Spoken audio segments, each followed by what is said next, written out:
O bando de Virgulino Lampião ataca a cidade de Souza, na Paraíba. Isso foi no ano de 1924, mais especificamente no dia 27 de julho. Vamos contar história do cangaço, sobre Virgulino Ferreira da Silva, o Lampião.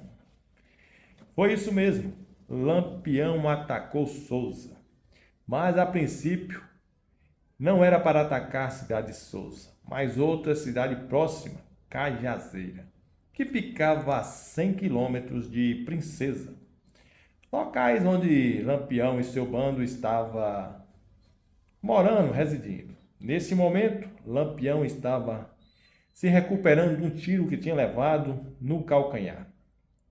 Estava na casa de um amigo, em Patos, uma cidade que ficava entre duas serras que fica verdejante, ótima para descansar. E lá ele tinha um amigo muito conhecido, filho de um coronel, Marcolino.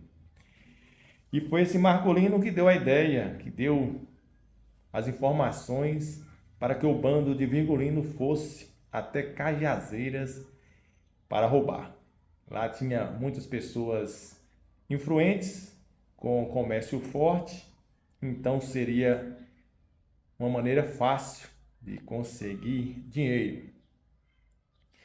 E para lá os cangaceiros foram, comandado por Antônio, Levino, dois irmãos de Virgulino, e Sabino Gomes, o guarda-costa de Marcolino.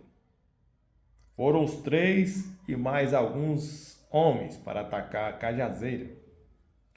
Isso, como eu já disse, no dia 27 de julho de 1924.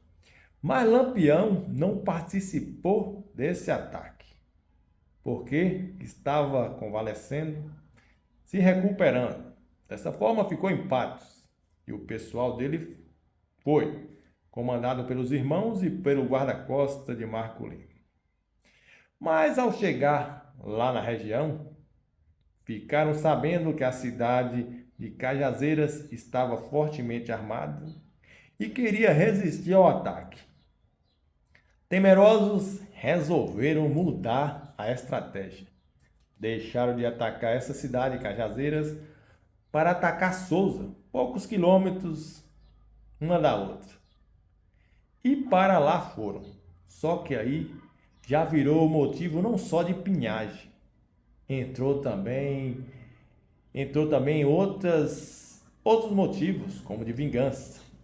Tinha um tal de Chico Pereira que estava querendo vingar seu pai, um fazendeiro e muito influente na cidade. Há uns 3 anos tinha morrido, foram matados por aquelas brigas de família, coisa muito normal naquele tempo. Chico Pereira vingou de um, matou, foi preso e foi liberado pelo júri, que ficou com pena dele.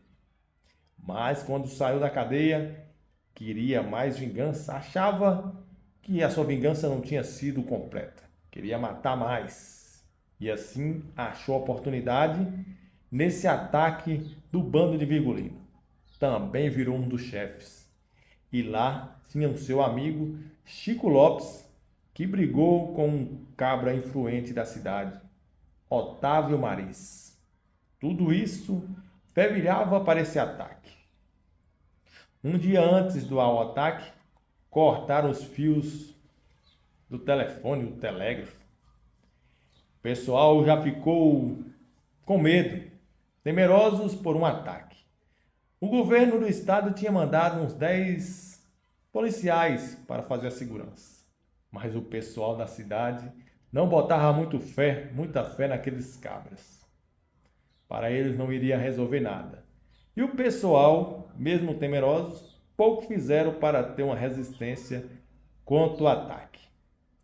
Às 4 horas da manhã, o horário que os cangaceiros mais gostavam de atacar, o horário estava calmo, não tinha ninguém na rua, o pessoal mandou avisar aos guardas que ficassem quietos, porque senão o bicho iria pegar. Os guardas, como o povo já sabia,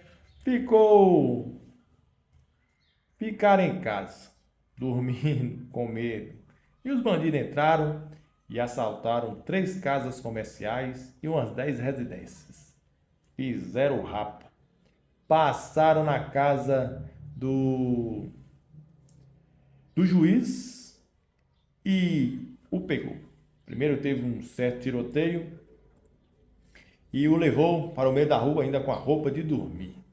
Roubou tudo, saqueou, quebrou tudo, fez ele passar uma certa humilhação. E no final, a esposa do magistrado teve que pagar seu resgate. E assim ele foi solto.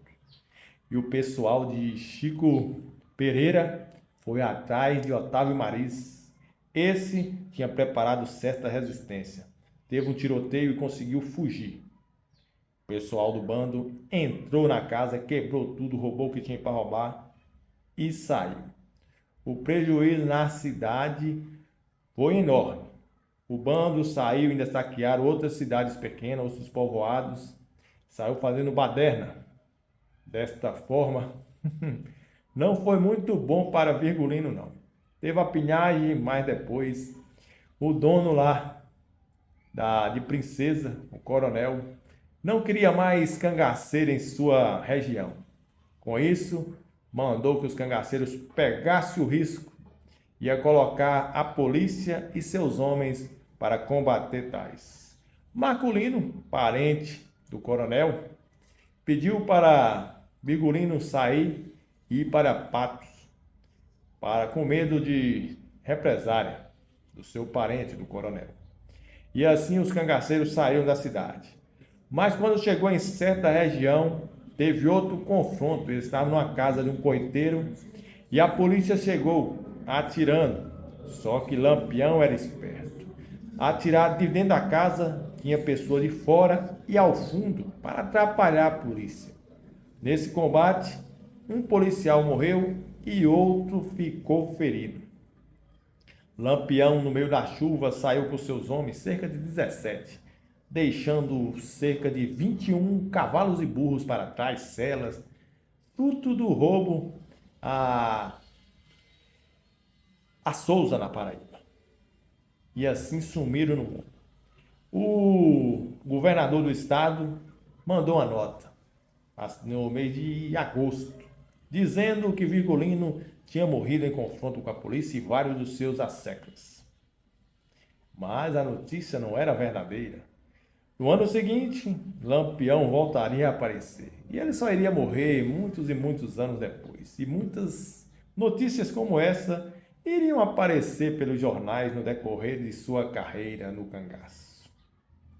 Esse foi o ataque a Souza, motivo de pinhagem, motivo de vingança.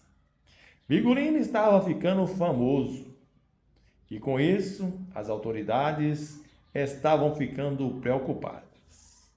Vamos contar história, breve mais histórias sobre Virgulino Lampião.